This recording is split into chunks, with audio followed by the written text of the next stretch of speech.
Long Island native Sal the Voice Valentinetti, who made it to the finals of Season 11 of America's Got Talent, is making his West Hampton Beach Performing Arts Center WHBPAC debut on Sunday, August 27 at 8 p.m.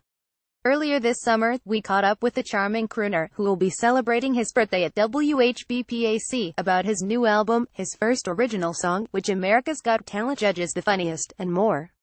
How has your life changed since America's Got Talent SV? First off, I have no time. I spent the entire weekend traveling. I had a show in Detroit and we had such a good response that they said, let's book you another night on Saturday. And I said, I can't. And they said, why? And I said, because I have a sold-out show in Buffalo. So they said, no problem. Can you come back on Sunday? So I spent the entire weekend in the sky.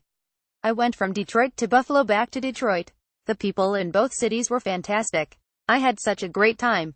We actually broke a few records. During the summer I do a lot of the Italian feasts that kind of helps sell tickets to what I call my regular season gigs, which is fall, winter and spring in the theaters. So Saturday night I get a phone call. I'm supposed to leave the hotel at 7:30 p.m. I get a phone call at 6:15 p.m. Okay, your guy is going to be there in 10 minutes. They're shutting down the Buffalo Skyway because we have 15,000 people to see you, and Buffalo's never experienced so many people in such a small area. The state police were actually brought in with helicopters and everything to shut down the Buffalo Skyway. Sunday, the guy that runs this feast in Detroit, Joe Ventimiglia, so he comes up to me after my second performance and he goes, I just have to hug you. This big Italian guy, I'm a sweaty mess, he's a sweaty mess, and I go, is everything alright? And he goes, in 2008, I broke every record for the state for the biggest feast, most amount of people. Tonight, I shattered every record in the region, so including Chicago and Steubenville, Ohio. He goes, I have to hug you because you put our feast on the map. Busy, crazy weekend, but I love what I do and people really tend to appreciate it. But my life has completely changed. I can't go to the mall anymore. Certain things like that. Just because my life has changed. I tell this to people all the time. I just told this to Christian Gardino, who by the way is a great kid. I told him, Christian, just because your life is gonna change, doesn't mean you have to. I'm still the same guy the first was last year. People tell me all the time, you must not have time for your friends anymore. I go, no, I make time. I take them on the road with me. I ask, what are you doing this weekend? They say, nothing. Why? I say, you want to go to Milwaukee? It's been enjoyable for everybody. Like I said, my life has changed, but I haven't. Being a Bethpage native, what's it like performing on Long Island SV? It's the best. There's no place like home. People ask me if I still get nervous. I say, yeah, because it's a nerve-wracking thing going up and performing, especially if you're in a new city with new people. You don't know which jokes are going to go over, which references they are going to get. You come home to Long Island and you're just so comfortable because you're like, these are my people. I make these people laugh 3 times a week when I run into them at the butcher or when I'm picking up my dry cleaning. I know I'm going to do okay. Thank God every show I've had in New York, New Jersey, Connecticut, I would now say home is the tri-state area, every single show has sold out, completely. We had Patchogue and there were 2 tickets left. This couple came off the street and they needed to see me, so they sat at opposite ends of the theater. It's a great feeling to know that your hometown is supporting you all the way. Will this be your first time performing at West Hampton Beach Performing Arts Center SV? It will be, and I'm like the Hamptons, Ladita. And you performed at the San Gennaro Festival in Hampton Bays last year. SVS, those are my guys. They were so upset because they called me and were like, can we have you back? And I was like, no. I'm going to be at a theater. They were so great about it, saying, oh, well, get our families down there and buy tickets. It's beautiful out there. I love it out there. Heidi Klum, out there most of the summer. But she's all the way out there in Montauk.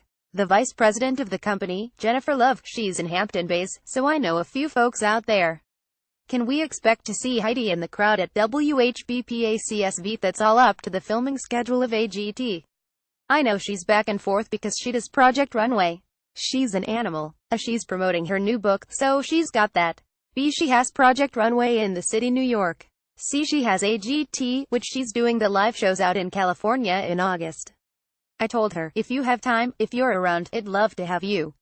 If not, it'll be at a theater in Beverly Hills in October.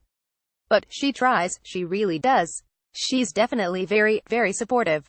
She's always checking in. She goes, I love watching your Instagram stories. It's Sal the Voice of you and Big Tommy always getting into trouble and having fun. She really is one of the people that has supported me the entire time, and she's really a genuine person. I think a lot of people don't get to see that as often as they should. Simon Cowell is an absolute cupcake off camera. Mel B is sweet as anything, she's so funny.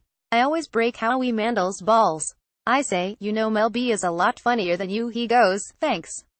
I'd only crack jokes when I get paid for it. Nick Cannon, we're actually talking about some stuff. He's doing some producing and we're talking about some things. With so many classics out there, how did you decide what to include on your new album? SV Each song has a very personal touch. I kind of went into it thinking I'm going to choose these songs for me, even if nobody gets why. This one's for me. I paid for my own album. A lot of artists can't say that. Like Can't Take My Eyes Off You. I wish I performed with Jersey Boys and Jonathan Dorenbos. He was one of the magicians on the show. He's a long snapper for the Philadelphia Eagles, a real deal NFL guy, one of the nicest, most genuine people I've ever met in my entire life. And I do my last song on the show and he pulls me aside and goes, Sal, I know I'm probably not supposed to spoil this surprise for you, but I need to tell you so that you don't totally fanboy. You're going to go downstairs right now and rehearse for your performance on the finale with the cast of Jersey Boys.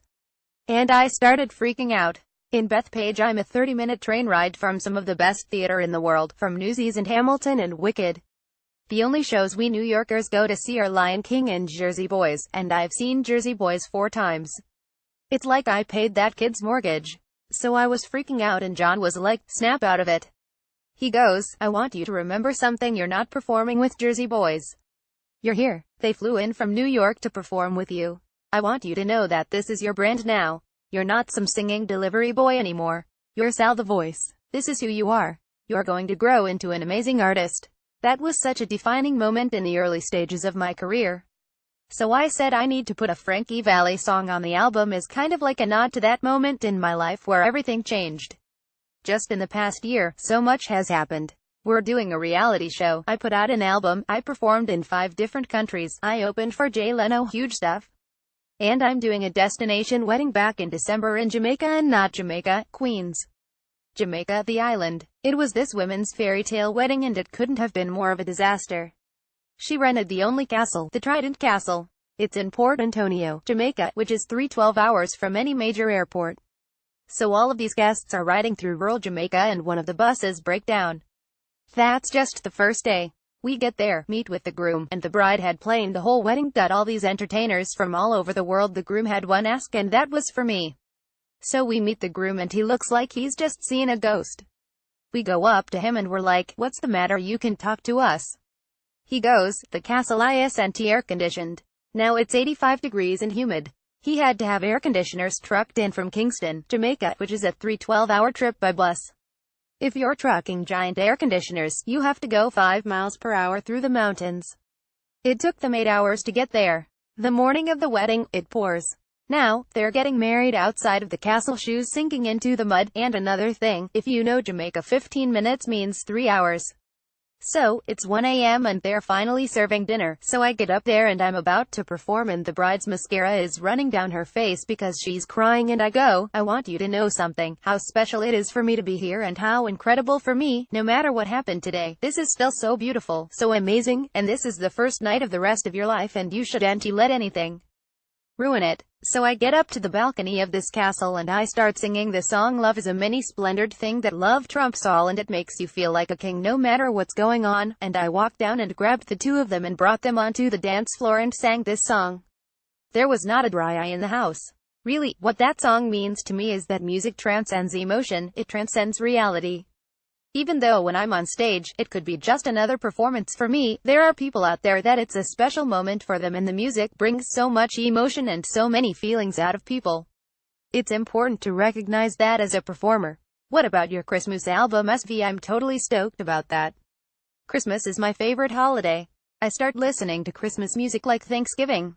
I start playing it at the table. My family yells at me every year, but I don't care. I love Christmas, I love what it represents, what it means.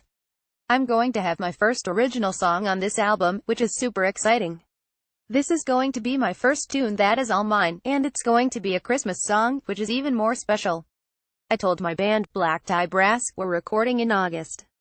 It needs to be Christmas in August, so I'm bringing in fake snow. I'm going to make it 40 degrees in the studio. We're all going to be wearing Christmas sweaters. Heidi Klum, for the Christmas special, we did Santa Baby. So we're recording it in September in Los Angeles. It's 100 degrees outside. How are we going to be in the mood for Christmas? She had them bring in fake snow. She had all the band members dress up as dancing gingerbread men. She had girls dressed up as trees on roller skates. She came in from a giant candy cane from the ceiling, lower down. So, I was like, that's the right attitude to go for. Go big or go home. So we're doing some crazy stuff like that too for our recording sessions. What are some of your fondest holiday memories? SV, definitely having 40 people over at the house. We used to do Christmas Eve at my Nana's house and Christmas Day at my grandma's, and they're not big houses.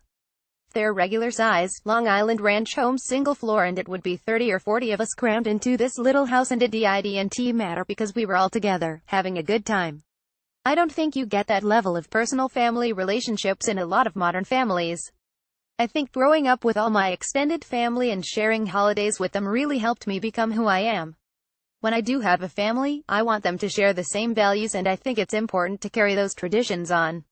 Tickets to sell valentinetti at WHBPAC start at $71. West Hampton Beach Performing Arts Center is located at 76 Main Street in West Hampton Beach. For more information, call 631-288-1500 or visit whbpac.org. Nicole is the editor-in-chief of Hamptons.com, where she focuses on lifestyle, nightlife, and mixology. She grew up in the Hamptons and currently resides in Watermill. www.hamptons.com. Nicole Eberilski.